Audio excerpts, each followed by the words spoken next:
How to fix Beast of Reincarnation is crashing on Steam. So first you want to go back to your library, right click on the game and open the properties. Now in the launch options you will need to add -dx11 like this.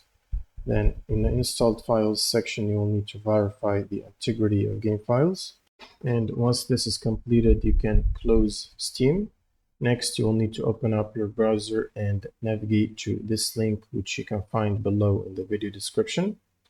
And from here, you will need to install the 86 and 64 installer for the redistributables. And this will prompt you to reboot your computer once it's completed, so make sure to do that. Next, you will need to update your GPU drivers. So for NVIDIA GPUs, you will need this NVIDIA app installed on your computer. Then go to drivers and check for updates and make sure to download and install the latest available update. Now, once you're done, you will need to run Steam as admin. Right click on Steam and run as admin. And then just launch the game from your library.